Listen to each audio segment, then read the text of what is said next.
Am I audible? Yes, ma'am. Okay.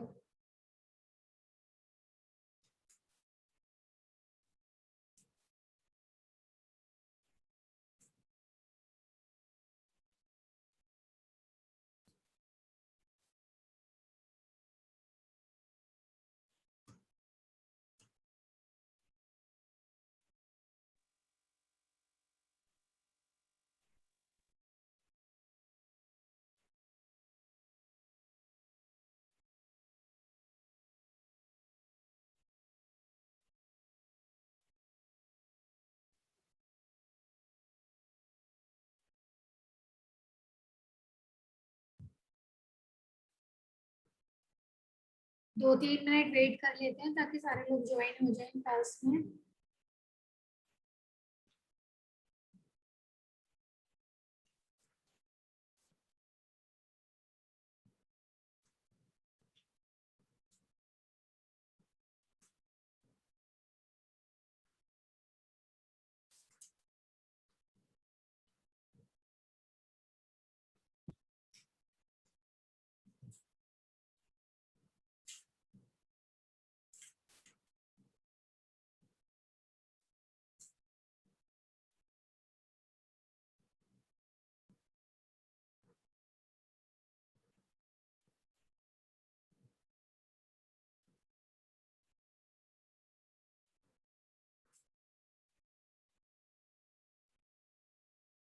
So on the last turn, we are discussing about loop control statement, जहाँ पे हमने 3 loop control statement देखे थे, for loop, while loop and do while loop, और इसके कई सारे example करे थे जिसमें हमने कुछ पैटर्न्स भी प्रिंट करे थे।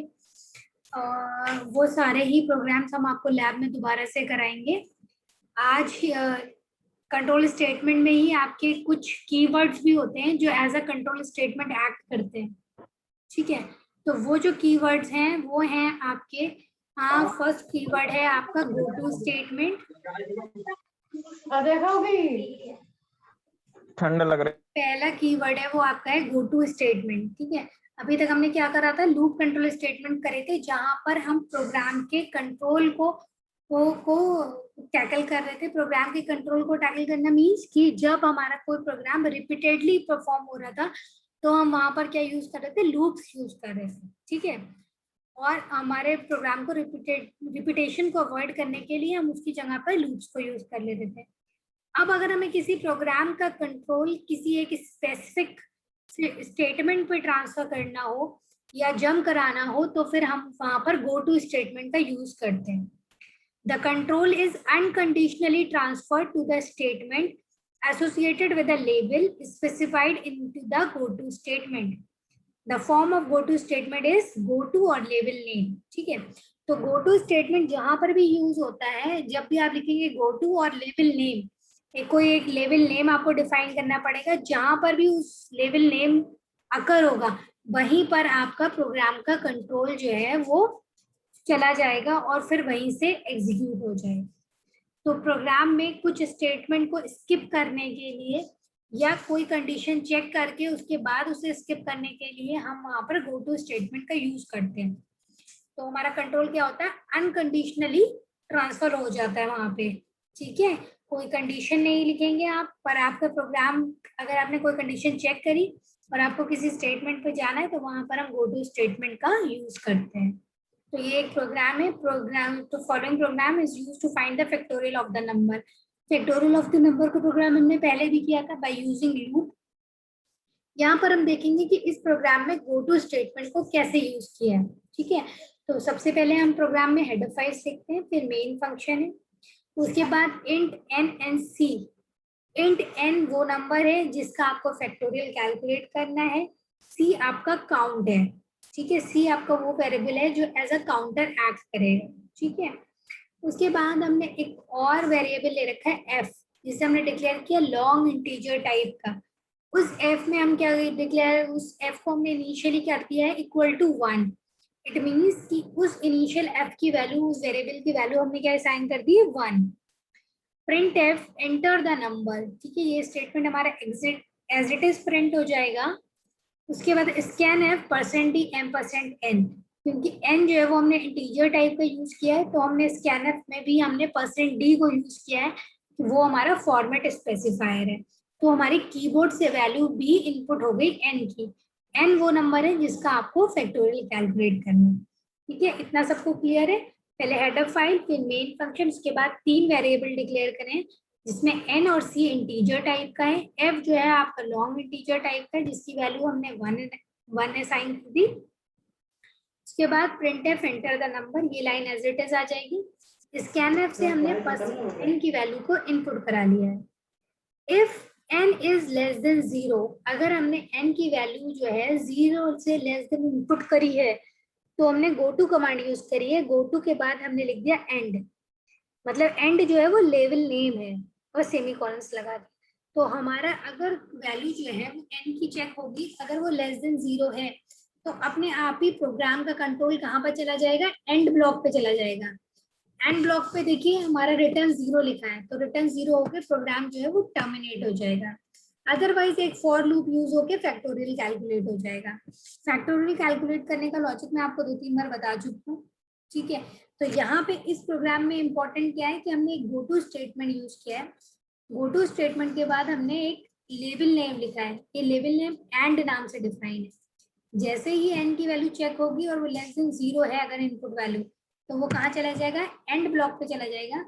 और एंड को स्पेसिफाई कैसे किया है हमने, एंड लिखा है उसके बाद कोलन्स लगाए हैं। देखिए सेमी कोलन नहीं लगे हैं, वहां पे क्या लगे हैं, कोलन, और उसके अंदर स्टेटमेंट लिखा है रिटर्न 0, तो वहां पर रिटर्न 0 हो जाएगा। ऐसे आप कोई भी प्रोग्राम लिख सकते हैं जहाँ पे कोई कंडीशन और उसके बाद आपके प्रोग्राम के कंट्रोल को आपको अनकंडीशनली कहीं और किसी और स्टेटमेंट पे ट्रांसफर करना हो, तो वहां पर हम लिखेंगे गो टू और एक लेबल नेम देंगे।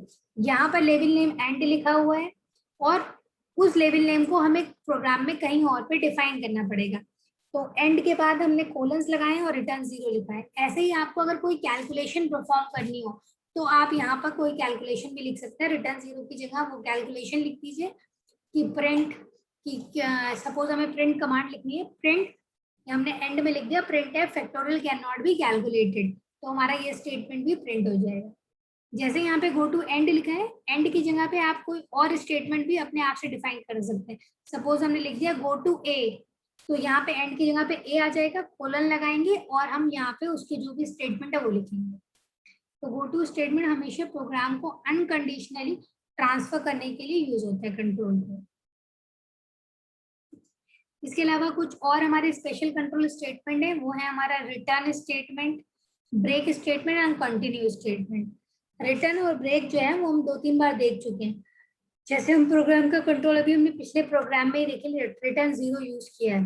तो रिटर्न 0 मीन्स कि आपका जो भी प्रोग्राम है वो वैल्यू जो है वो रिटर्न 0, मतलब जब भी हम इंटीजर टाइप का मेन होता है तो वहां पर रिटर्न 0 यूज करते हैं प्रोग्राम के कंट्रोल को इंटीजर टाइप की वैल्यू को रिटर्न कराने के लिए। ब्रेक हम यूज करते हैं, ब्रेक हमने यूज किया है while, do while, switch statement में ब्रेक यूज किया है। तो जब भी हमारा कोई भी स्टेटमेंट कंप्लीट हो जाता है या मल्टीपल कंडीशन चेक होती है, तो अगर कोई कंडीशन सेटिस्फाई होगी तो हम ब्रेक करके वहां से प्रोग्राम के कंट्रोल से एग्जिट हो जाते हैं। ठीक है, तो जब स्विच केस पढ़ा था तो वहां पे भी ब्रेक यूज किया था और व्हाइल लूप में भी हमने ब्रेक यूज किया था।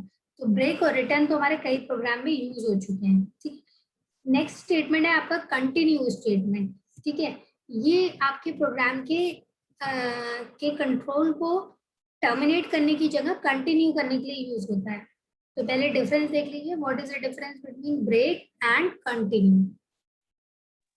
To break, it help to make an early exit from the block where it appears. ठीक है, जैसे मैंने बताया कि प्रोग्राम को के ब्लॉक में अगर आपको एग्जिट कराना है, कोई कंडीशन सपोज फुलफिल हो गई, तो वहीं से हम क्या करते हैं, ब्रेक कमांड यूज कर देते हैं और वहां से एग्जिट हो जाता है। जैसे स्विच केस में हमारे पास क्या होता है, कई सारे केसेस होते हैं। जैसे ही एक पर्टिकुलर केस सेटिस्फाई होता है उसके बाद लिखा होता है ब्रेक, तो उस केस से ब्रेक हो जाते हैं और बाकी केसेस को चेक नहीं करते हैं। तो ब्रेक स्टेटमेंट क्या है, आपको अर्ली एग्जिट के लिए यूज होता है प्रोग्राम के। कंटिन्यू किससे यूज होता है, it helps in avoiding the remaining statement in a current iteration of the loop and continuing the next iteration. ठीक है, तो जो आपका लूप है, जो आपका लूप है उसके जो रिमेनिंग स्टेटमेंट्स हैं उनको कंटिन्यूएशन के साथ अगले स्टेटमेंट से ज्वाइन करने के लिए हम कंटिन्यूअस स्टेटमेंट यूज करें, ठीक है। Break statement, it can be use in all control statement including switch construct. ये हमारे सारे ही कंट्रोल स्टेटमेंट में यूज होता है। It can be use only in loop construct. और कंटिन्यू कहाँ पे यूज होता है? सिर्फ जो हमारे लूप्स कंस्ट्रक्ट है उनमें ही यूज होता है। एक एग्जाम्पल है, प्रोग्राम है, आपको प्रिंट करना है sum of odd numbers from 0 to 10। मतलब पहले में क्या फाइंड आउट करने हैं कि ऑड नंबर्स कौन से हैं, और उसके बाद हमारे पास जो ऑड नंबर्स हैं उनके सम को प्रिंट करना है, ठीक है। तो इन्होंने यहाँ पर क्या कर दिया, यहाँ पे पहले हेडर फाइल की, फिर मेन फंक्शन लिखा है, फिर एक वेरिएबल लिखा है ए, एक वेरिएबल लिखा है सम, क्योंकि हमें सम कैलकुलेट करना है तो हमने एक वेरिएबल लिख दिया सम है। फिर हमारे जो ऑड नंबर इवन नंबर को कैलकुलेट करने का लॉजिक होता है वो divided by 2। If a modulus 2 is equal to 0 then continue sum is equals to sum plus a। तो जो सम में है वो हर बार एक नंबर हमारा कैलकुलेट होगा यहाँ कंडीशन चेक करके, और उसके बाद वो सम में ऐड होता जाएगा, ठीक है। और जब हमारी वैल्यू प्रिंट हो जाएगी तो हमारा टोटल वैल्यू जब सम की कैलकुलेट हो जाएगी तो हम उसे प्रिंट कर देंगे।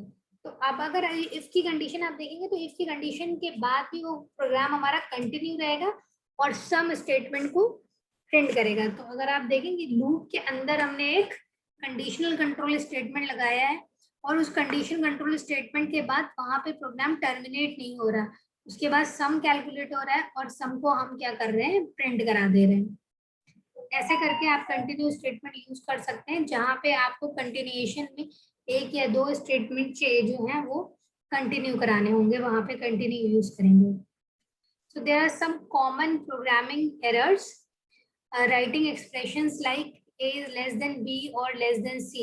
So like it's a comparison of three values, or a equal to b equal to c.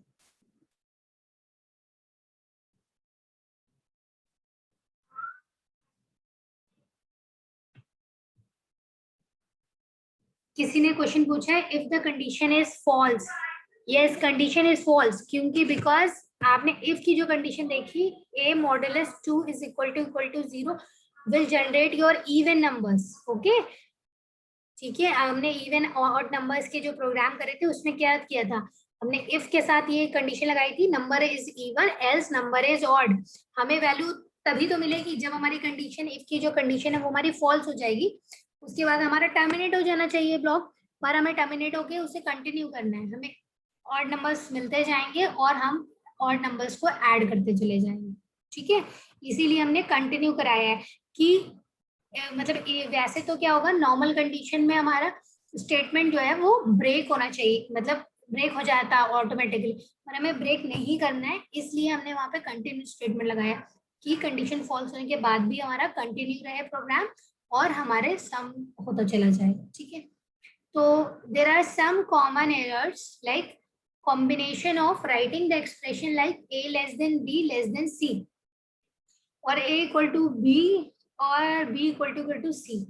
ये जो एक्सप्रेशंस है वो हमारी क्या है, एरर्स हैं। अगर हमें कोई भी तीन वैल्यूज को कंपेयर करना है तो हम क्या यूज करेंगे, और यूज करेंगे, ठीक है, और का या एंड सिंटेक्स यूज करेंगे। यहाँ पे हम दोनों को एक साथ कंबाइन कर सकेंगे, a is less than b, यहाँ पे बीच में और सिंबल आएगा b is less than c, ठीक है। इस तरीके से हम तीन वैल्यूज को कंपेयर कर सकते हैं, जबकि ये जो स्टेटमेंट है a is less than b, b is less than c, ये हमारा क्या है, रॉन्ग है, ठीक है। Use of equal to instead of equal to, ठीक है। तो कई बार हम क्या करते हैं, इक्वल टू खाली single equal to is your assignment operator and equal to is your equality operator, ठीक है।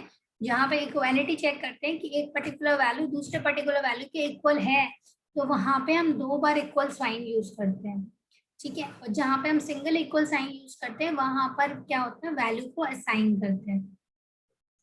Sometimes forgetting the use of braces for compound statement, ये तो मैंने आपको बताया कि जो भी आप compound statement यूज करें, मतलब जब भी आप कई सारे स्टेटमेंट यूज करें तो वहां पे करली ब्रेसेस लगाएं। अदरवाइज कई बार स्टेटमेंट जो है वो किसी और ब्लॉक में कंपाउंड हो जाते हैं। ये ही सेम करली ब्रेसेस वाली जो प्रॉब्लम है वो डैंगलिंग एल्स प्रॉब्लम भी होती है कि हर इफ के साथ उसका एल्स ब्लॉक होना चाहिए। अगर आपने एल्स ब्लॉक नहीं लिया है तो सिंपल ब्लैंक एल्स लिख दीजिए, ठीक है। एल्स लिख के उसमें कोई स्टेटमेंट मत लिखिए, पर इफ के साथ उसके एल्स ब्लॉक को नेस्ट कीजिए। अगर आपने इफ और एल्स ब्लॉक को नेस्टिंग नहीं करी है तो आपके इफ एल्स जो हैं वो नेस्टेड ना होके डैंगलिंग एल्स की प्रॉब्लम क्रिएट कर देंगे, ठीक है। उसमें क्या होगा, जो बीच बाद वाला एल्स है वो अपने प्रीवियस वाले इफ के साथ कंबाइन हो जाएगा और फर्स्ट वाला जो इफ है उसके एल्स ब्लॉक का यूज नहीं हो पाएगा।